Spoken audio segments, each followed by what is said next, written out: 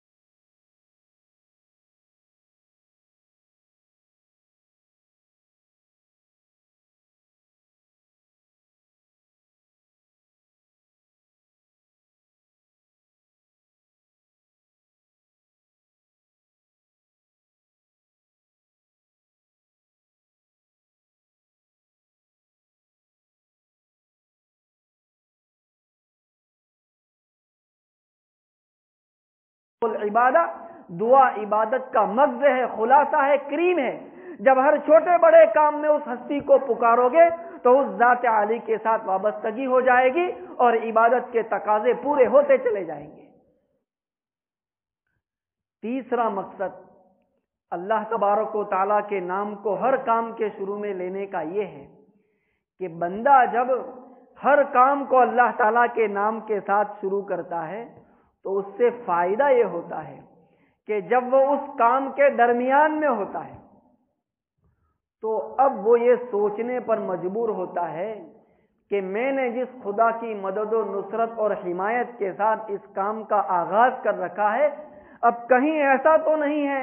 کہ دوران کام میں اسی اللہ تعالیٰ کی نافرمانی کرنے لگوں جس کی مدد اور نصرت اور جس کے نام کی برکت حاصل کرتے ہوئے میں نے یہ کام شروع کیا ہے۔ ٹیک فار ایگزامپل، ایک آدمی چشمے پہن رہا ہے، اب وہ بسم اللہ الرحمن الرحیم بول کر اپنا چشمہ پہنتا ہے، تو اب یہ بسم اللہ الرحمن الرحیم اسے یہ سوچنے پر مجبور کرے گا کہ جس خدا کے نام کے ساتھ میں نے یہ چشمہ پہنا ہے اس خدا نے غیر محرم پر نظر ڈالنے سے مجھے منع کر رکھا ہے۔ تو کہیں ایسا تو نہیں ہے کہ اب خدا کی اسی نعمت کو میں اس کی نافرمانی میں استعمال کروں۔ جو شخص اپنے فون کا لاک بسم اللہ الرحمن الرحیم پڑھ کے کھول رہا ہے تو وہ یہ بھی سوچنے پر مجبور ہوگا کہ اب کہیں ایسا تو نہ ہوگا کہ میں اسی اسکرین کے اوپر اس دنیا میں پہنچ جاؤں جس دنیا میں پہنچنا اللہ تبارک و تعالیٰ کو پسند نہیں ہے، میری انگلیوں کی حرکتیں مجھے اس گناہوں کی دنیا کے حوالے نہ کر دے، تو پھر یہ تو اس نام کی برکتوں کے خلاف ہو جائے گا جس کے نام کی برکت حاصل کرنے کے لیے میں نے اس کو ان لاک کرتے ہوئے بسم اللہ کہا تھا۔ یوں آدمی اپنے گھر سے نکلتا ہے، بسم اللہ توکلت علی اللہ لا حول ولا قوت الا باللہ پڑھتا ہے کہ میں تو خدا کے توکل کی چھاؤں میں اپنے گھر سے سفر کا آغاز کرتا ہوں، اب کہیں ایسا نہ ہو کہ باہر نکلنے کے بعد میری نگاہیں بھٹکتی رہیں اور میں اللہ تعالیٰ کی نافرمانی کا شکار ہو جاؤں۔ تو یہ بسم اللہ کیا ہے؟ خدا کے نام کے ساتھ کام کا آغاز کرنا کیا ہے؟ وہ انسان کو ایک سرکشا کوچ پردان کرتا ہے، وہ اسے ایک پروٹیکشن وال فراہم کرتا ہے جس کی خیال میں، جس کے چھاؤں میں آنے کے بعد آدمی گناہوں کے حوالے اپنے آپ کو کرنے سے باز رہتا ہے۔ یہ تو عام کاموں کے اندر بسم اللہ الرحمن الرحیم پڑھنے یا خدا تعالیٰ کا نام لینے کی بات ہو گئی۔ اب اس گفتگو کو ہم اس خاص سرکل میں اگر لے آئیں کہ یہاں پر قرآن کریم کے شروع میں بھی بسم اللہ الرحمن الرحیم پڑھایا جا رہا ہے، تو اس کی ایک وجہ تو یہ ہے کہ قرآن کریم کی جو سب سے پہلی آیت ہے اس میں اللہ تبارک و تعالیٰ یہ فرماتے ہیں کہ اقرأ بسم ربک الذی خلق، پڑھو اس رب کے نام سے جس نے پیدا کیا ہے۔ تو جب اللہ تبارک و تعالیٰ نے نبی اکرم صلی اللہ علیہ وسلم پر پہلی آیت اتاری اور اس آیت کے اندر یہ حکم دیا گیا کہ اس قرآن کریم کو اس رب کے نام کے ساتھ پڑھو جس نے پیدا کیا ہے، تو بندہ اسی حکم کی پیروی کرتے ہوئے جب قرآن کریم شروع کرتا ہے تو کہتا ہے کہ بسم اللہ الرحمن الرحیم۔ تو یہ بسم اللہ الرحمن الرحیم پڑھنا اس حکم کی پیروی ہے، اس کا انوسرن ہے۔ دوسری بات یہ ہے کہ حقیقت یہ ہے میرے بزرگوں کہ جس کلام کو بندہ اپنی زبان پر لانے جا رہا ہے تو بندہ اس احساس سے دبا ہوا ہے کہ میری زبان اس لائق نہیں ہے کہ وہ اس عظیم الشان کلام کو اپنی زبان پر لا سکے، اس کو بول سکے، اپنی زبان سے اسے ادا کر سکے۔ میری گندی زبان کے اندر یہ طاقت اور یہ مجال نہیں ہے۔ کہاں وہ انتہائی پاکیزہ کلام اور کہاں یہ گناہوں سے لتھڑی ہوئی زبان۔ تو بندہ بسم اللہ الرحمن الرحیم سے شروع کرتا ہے اور اپنے آپ کو خدا کی بارگاہ میں پیش کرتا ہے کہ یا اللہ یہ میرے بس کا نہیں تھا، تیری توفیق اور تیرے فضل سے، تیرے نام کی برکت ہی سے تیرا یہ کلام میری زبان کے اوپر جاری ہو رہا ہے، ورنہ یہ میرے بس کا روگ نہیں تھا، میرے بس کی بات نہیں تھی۔ تیسری چیز یہ ہے کہ قرآن کریم میں اللہ تبارک و تعالیٰ نے فرمایا کہ الرحمن علم القرآن، 27ویں پارے میں ہے کہ رحمان نے قرآن سکھایا۔ تو بندہ جب اب قرآن کریم پڑھتا ہے تو قرآن کریم پڑھنے سے پہلے اسی رحمان کو یاد کرتا ہے، بسم اللہ الرحمن الرحیم پڑھ کے، جس رحمان نے اسے یہ قرآن کریم سکھایا ہے۔ اور چوتھی اور آخری بات یہ ہے کہ قرآن کریم ایک ایسا سمندر ہے کہ آدمی اس میں جس قدر غوطہ لگاتا جائے اس سے موتی نکلتے رہتے ہیں، اس سے معنی نکلتے رہتے ہیں، اور یہ ایسا دریا ہے جو کبھی ختم نہیں ہوگا۔ تو بندہ اللہ تبارک و تعالیٰ کا کلام تلاوت کرنے کے وقت شروع میں جب بسم اللہ الرحمن الرحیم کہتا ہے، وہ اس امید پر کہتا ہے کہ اس نام کی برکت سے اللہ تعالیٰ میرے لیے قرآن کریم کے خزانوں کے دروازوں کو کھول دے گا، اس کے معنی میرے دل پر کھلتے چلے جائیں گے، اس میں جو معرفت کی باتیں ہیں اللہ کے نام کی برکت سے میرے دل پر وہ القاء ہوتی چلی جائے گی، میرے دل کو وہ الہام ہوتی چلی جائیں گی۔ تو وہ قرآن کریم کے معنی میں جب غوطہ لگانا چاہتا ہے تو اس نام کی برکت حاصل کرتے ہوئے غوطہ لگاتا ہے تاکہ یہ دروازہ اس کے لیے کھل جائے۔ اب اس کے بعد یہ جو ٹیکس ہے بسم اللہ الرحمن الرحیم، اس میں اللہ تبارک و تعالیٰ نے اپنے 3 نام بیان فرمائے ہیں۔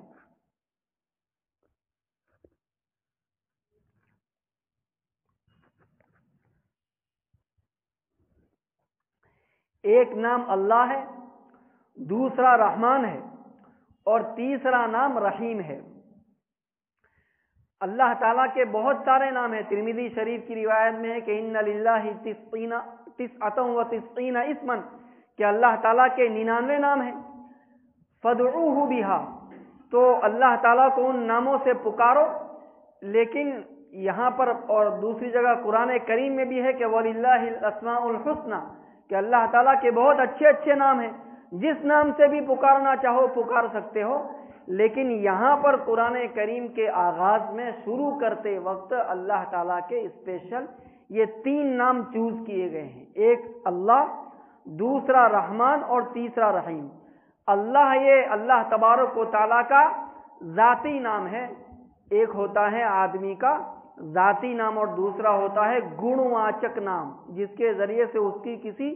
خوبی کا اظہار ہوتا ہے۔ تو اللہ جو ہے وہ اللہ تبارک و تعالیٰ کا ذاتی نام ہے، اور ایسا نام ہے جو اللہ ہی کے ساتھ خاص ہے۔ یہ نام کسی مخلوق کے بارے میں، یہاں تک کہ برادران وطن یا دوسرے لوگ اگر اپنے دیوی دیوتاؤں کو پکارتے ہیں تو ان کے لیے بھی اس نام کا استعمال نہیں کیا جا سکتا، اور نہ کسی کی ہمت و جرت ہوئی۔ اس کو اللہ تعالیٰ قرآن میں کہتا ہے کہ هل تعلم له سمیا، کیا تو اللہ تعالیٰ کا کوئی ہم نام دیکھتا ہے؟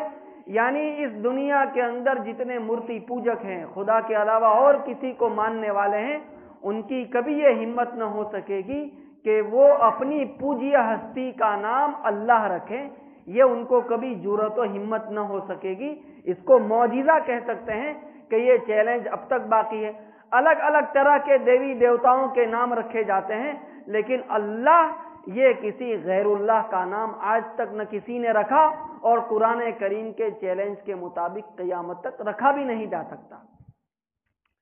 دوسرا جو نام یہاں ذکر کیا گیا ہے وہ رحمان ہے، اور تیسرا نام رحیم ہے۔ بظاہر رحمان کے معنی بھی رحمت کرنے والا،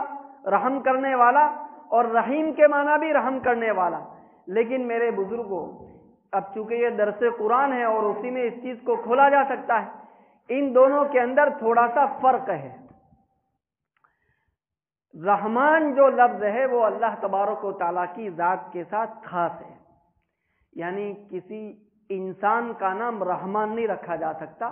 وہ صرف اللہ کو جچتا ہے۔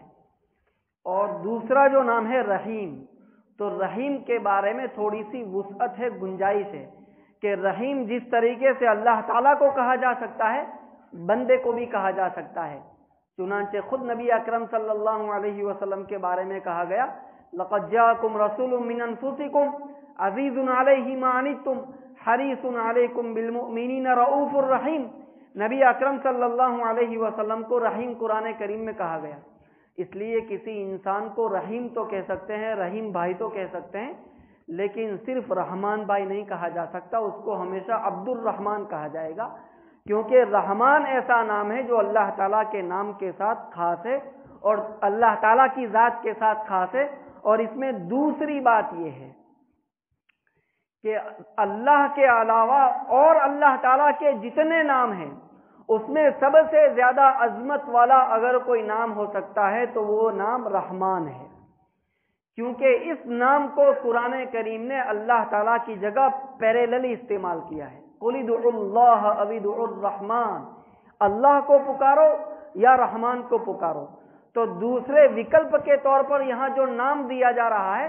وہ نام رحمان دیا جا رہا ہے. اسی طریقے سے وَإِذَا قِيلَ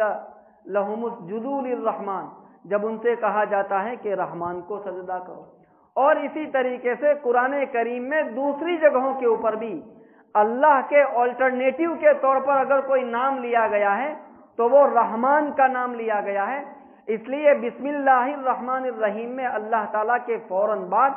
یہ نام ذکر کیا گیا. دوسری بات یہ ہے کہ رحمان ایسی ہستی کو کہا جاتا ہے جس کی رحمت سب کے اوپر عام ہو، یعنی وہ ایسی بارش کی طرح برس رہی ہو انسانوں پر کہ ماننے والوں پر نہیں بلکہ نہ ماننے والوں تک بھی وہ پہنچی ہوئی ہو. اور اسی صفت رحمت کا، اس کی رحمانیت کا کرشمہ ہے کہ ہم دیکھتے ہیں کہ جس طریقے سے وہ اپنے ماننے والوں کو کھلاتا ہے اسی طریقے سے وہ اپنے نہ ماننے والوں کو بھی کھلاتا ہے. یہاں تک کہ وہ لوگ جو اس کو گالیاں دیتے ہیں، جو اس کے نبی کی شان میں گستاخیاں کرتے ہیں صلی اللہ علیہ وسلم، جو اس کو نہیں مانتے، اس کے استتو کا انکار کرتے ہیں، ایتھیسٹ ہیں، ایسے تمام لوگوں کو بھی وہ روزی پہنچاتا ہے. ان کی سانسیں بھی اس نے باقی رکھی ہوئی ہے، انہیں بھی وہ اس سرزمین پر زندہ رکھے ہوئے ہے. تو یہ اس کی رحمانیت کا کرشمہ ہے کہ یہ چادر سب کے اوپر پھیلی ہوئی ہے. کُلًّا نُمِدُّ هَٰؤُلَاءِ وَهَٰؤُلَاءِ مِنْ عَطَاءِ رَبِّكَ وَمَا كَانَ عَطَاءُ رَبِّكَ مَحْظُورًا، ہم سب کو دیتے ہیں، ان کو بھی دیتے ہیں اور ان کو بھی دیتے ہیں، اور تیرے رب کی عطا کسی سے رکی ہوئی نہیں ہے. تو رحمان وہ ہستی ہے جس کی رحمت سب کے اوپر عام ہے، ماننے والوں پر بھی نہ ماننے والوں پر بھی. اور دوسرا جو نام ہے رحیم، اس سے مراد وہ ہستی ہے جس کی رحمت ہمیشہ ہمیشہ باقی رہے گی، کبھی ختم نہیں ہوگی. تو اب دونوں میں فرق کیا ہوا کہ رحمان وہ ذات جو دنیا میں انسانوں کے اوپر رحم کرے گی، جس کے رحم کی چھتر چھایا میں مسلمان بھی آئیں گے، کافر بھی آئیں گے. رحیم وہ ذات جس کی رحمت بندوں پر ہمیشہ ہمیشہ اننت نرنتر جاری رہے گی، کبھی ختم نہیں ہوگی. تو گویا اللہ تبارک و تعالیٰ کے اس صفت رحیم کا تعلق آخرت سے ہے. دنیا میں کافروں کے اوپر جو اللہ تعالیٰ کی رحمت ہے، آخرت میں جا کر یہ چادر ہٹا لی جائے گی، اٹھا لی جائے گی اور ان کو جہنم کے حوالے کر دیا جائے گا. پھر وہاں اس کی صفت رحیمیت کا ظہور ہوگا جو مومنوں پر ہمیشہ کے لیے درازی اور دوام کے ساتھ ہمیشگی کے ساتھ جاری رہے گی. اس کو ایک دوسرے اینگل سے یوں کہا جا سکتا ہے کہ رحمان وہ ہستی جس نے اپنی صفت رحمت سے پوری دنیا کو وجود بخشا، اور رحیم وہ ہستی جس ہستی نے پھر آئندہ آنے والے دور میں، آئندہ آنے والی زندگی کے اندر ان کے لیے نعمتوں کا انتظام کیا. اس ہستی کو رحیم کہا جاتا ہے. تو اب فرق کیا ہوا کہ اللہ تعالیٰ رحمان الدنیا ہے اور وہ رحیم الآخرہ ہے. دنیا میں رحمت کرنے والی ہستی کو رحمان کہتے ہیں اور آخرت میں رحمت برسانے والی ہستی کو رحیم کہا جاتا ہے. اب آخری بات، یا اس سے آگے الحمدللہ رب العالمین پر بھی ایک آدھ بات عرض کر دی جائے گی، لیکن بسم اللہ الرحمن الرحیم پر ایک آخری بات کہہ دیتے ہیں. وہ یہ ہے کہ جب اللہ تعالیٰ نے اپنی دو صفت رحمت کا تذکرہ کیا تو اس میں اس بات کی طرف بھی اشارہ بھی، یہ ساری چیزیں تفسیر کی مجلس میں ذکر کی جا سکتی ہیں کہ اس میں جو 3 نام ذکر کیے گئے ہیں نا، تو اس میں جو پہلا نام ہے اللہ تعالیٰ کا اللہ، یہ جلالی نام ہے، اور دوسرا جو نام ہے رحمان اور رحیم، یہ دونوں اللہ تعالیٰ کے جمالی نام ہیں. اس میں جمال پایا جاتا ہے، اس میں لطف پایا جاتا ہے، ایک طرح کا کرم پایا جاتا ہے. تو اللہ تعالیٰ نے اس بسم اللہ الرحمن الرحیم کے اندر اپنا ایک جلالی نام ذکر کیا اور 2 جمالی نام ذکر کیے، جس میں اشارہ اس بات کی طرف کرنا ہے کہ اللہ تعالیٰ کی جو رحمت ہے وہ اس کے غصے اور اس کے غضب کے اوپر غالب ہے، جس کو نبی اکرم صلی اللہ علیہ وسلم نے حدیث قدسی میں یوں بیان فرمایا کہ سبقت رحمتی غضبی، کہ میری رحمت میرے غضب کے اوپر غالب ہے، یا کتب علی نفسہ الرحمہ، اس نے اپنے اوپر یہ لازم کر دیا ہے کہ وہ اپنے بندوں پر رحم کرے گا۔ اسی طریقے سے دوسری بات اس میں یہ بھی ہے میرے بزرگوں کہ جب اللہ تعالیٰ اپنے آپ کو رحمان کہتا ہے، جب وہ اپنے آپ کو رحیم کہتا ہے، تو اس کو ہم اس حدیث پاک کے ساتھ جوڑ سکتے ہیں جس میں نبی اکرم صلی اللہ علیہ وسلم نے ارشاد فرمایا کہ تخلقوا باخلاق اللہ، کہ تم اللہ تعالیٰ کے اخلاق کے رنگ میں اپنے آپ کو رنگ دو۔ تو وہ خدا اپنے بارے میں یہ کہتا ہے کہ میں رحمان ہوں، میں دیالو ہوں، میں کروپالو ہوں، میں سب کے اوپر رحم کرنے والا ہوں۔ تو یہ صفت رحمت یا اللہ تعالیٰ کا یہ گن بندوں سے اس بات کا تقاضا کرتا ہے کہ میرے بندو، جب میں رحیم ہوں تو تمہیں بھی اپنے ماتحتوں کے اوپر رحمت کا معاملہ کرنا ہے، ان کے ساتھ دیا بھاونا کا سلوک کرنا ہے۔ اور جس طریقے سے میری رحمت سب کے اوپر پھیلی ہوئی ہے، اس میں کسی کی تخصیص نہیں، ماننے اور نہ ماننے والے کے درمیان کوئی پارٹیشن نہیں، تو تمہاری زندگی میں بھی رحمت کے جتنے پہلو ہو وہ سب کے اوپر عام ہونے چاہیے، چاہے وہ میرا ماننے والا ہو یا میرا انکار کرنے والا ہو، مجھ سے شرک کرنے والا ہو۔ اسی لیے نبی اکرم صلی اللہ علیہ وسلم نے ارشاد فرمایا کہ تصدقوا علی اہل الادیان، امام زیلعی رحمۃ اللہ علیہ نے یہ روایت نقل کی ہے کہ تمام ہی مذہب والوں کے اوپر صدقہ کیا کرو۔ آپ صلی اللہ علیہ وسلم نے اس میں کسی کی تخصیص نہیں فرمائی۔ تو اس بسم اللہ الرحمن الرحیم کے اندر یہ پیغام بھی ہے کہ جب میں رحمت کرنے والا ہوں تو تمہاری زندگی کے اندر بھی یہ رحمت غالب رہنی چاہیے، اور اس کا کوئی نہ کوئی حصہ، اس کا کوئی نہ کوئی چھینٹا تمہاری ہستی میں، تمہارے عمل میں، تمہارے کردار کے اندر، تمہاری پرسنالٹی کے اندر بھی نظر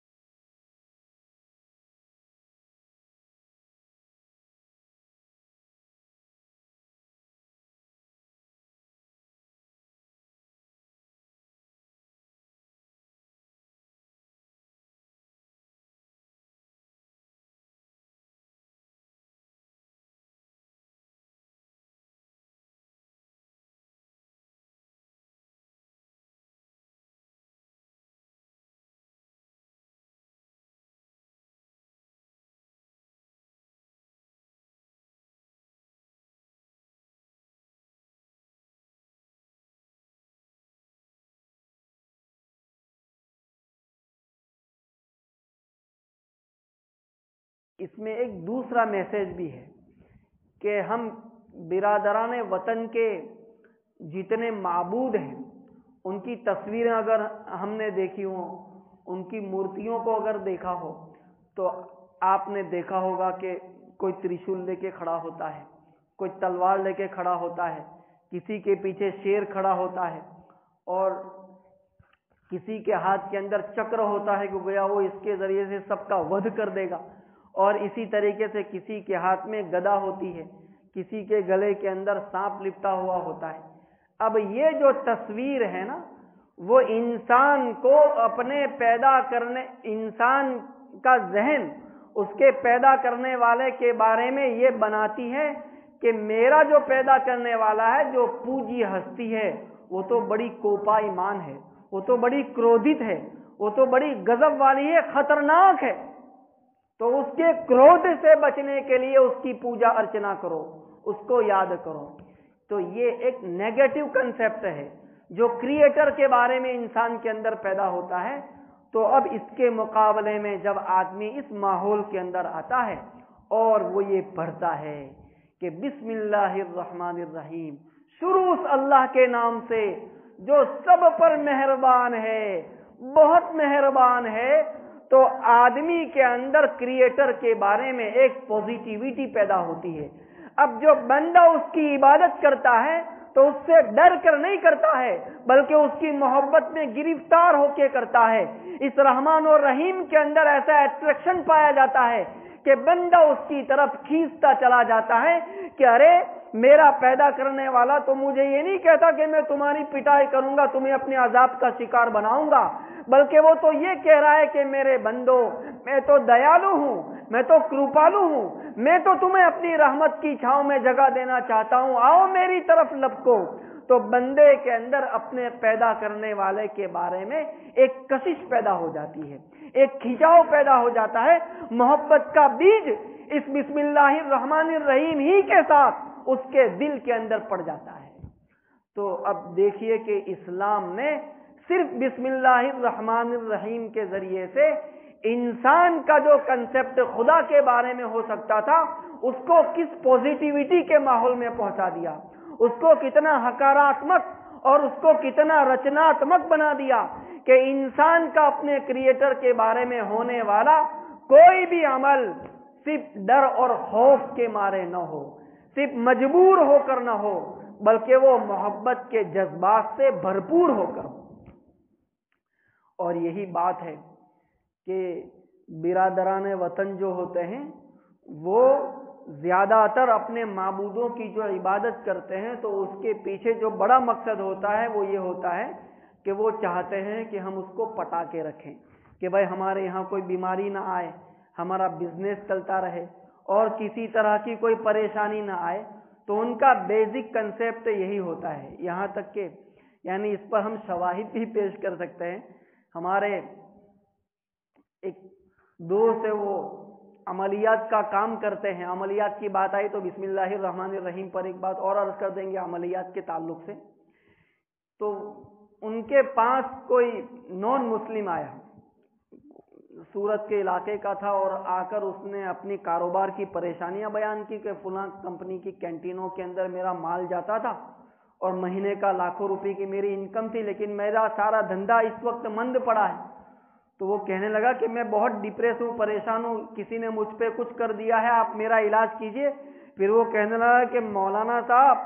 میں تو وہ اس نے اپنے اس دیوتا کا نام لیا جس کی وہ عبادت کرتا تھا، آج تو اس کو بھی کہہ کے آیا ہوں کہ 15 دن میں میرے حالات ٹھیک نہیں ہوئے تو تجھے بھی گھر سے باہر پھینک دوں گا. ان کی جو عبادت ہوتی ہے وہ محبت کے جذبات سے نہیں ہوتی، یہ غرض وابستہ ہوتی ہے کہ کہیں ہم اس کے کرودھ اور کوپ کے شکار نہ ہو جائیں.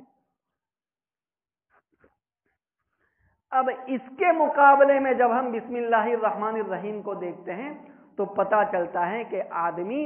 کس ماحول میں آ کر اس خدا کو پکارتا ہے، اس میں کتنی پوزیٹیوٹی ہوتی ہے، اس کی کوئی ذاتی غرض اس سے وابستہ نہیں رہ جاتی. آخری بات یہ ہے کہ اگر میاں بیوی کے اندر جھگڑا ہو جائے اور دونوں کے اندر ٹوٹ پھوٹ ہے اور کوئی ان کے درمیان محبت پیدا کرنا چاہتا ہے تو بسم اللہ الرحمن الرحیم کو 786 مرتبہ پڑھ کے شکر کے اندر دم کر دیا جائے اور پھر اس شکر سے دونوں میاں بیوی کو چائے پلائی جائے، انشاءاللہ دونوں کے درمیان تعلق پھر سے قائم ہو جائے گا اور دونوں کے اندر محبت پیدا ہو جائے گی. آج کی اس گفتگو کو اسی بسم اللہ الرحمن الرحیم تک محدود رکھتے ہیں. اگلی مجلس میں انشاءاللہ اس کی پہلی آیت کریمہ الحمدللہ رب العالمین پر گفتگو ہوگی. سبحان اللہ بحمدہ. بسم اللہ الرحمن الرحیم الحمدللہ رب العالمین اللہم صلی علی سیدنا مولانا محمد وعلی آل سیدنا مولانا محمد مبارک وسلم. ربنا آتنا فی الدنیا حسنۃ وفی الآخرۃ حسنۃ وقنا عذاب النار. یا حی یا قیوم برحمتک نستغیث اصلح لنا شأننا کلہ ولا تکلنا الى انفسنا طرفۃ عین. رب الیک فحببنا وفی نفسی لک رب فذللنا وفی اعین الناس فعظمنا ومن سیئ الاخلاق فجنبنا. اللهم آت نفوسنا تقواها وزكها أنت خير من زكاها أنت وليها ومولاها. اللهم أعنا على ذكرك وشكرك وحسن عبادتك. جزا الله عنا نبينا محمد صلى الله عليه وسلم ما هو أهل. سبحان ربك رب العزة عما يصفون وسلام على المرسلين والحمد لله.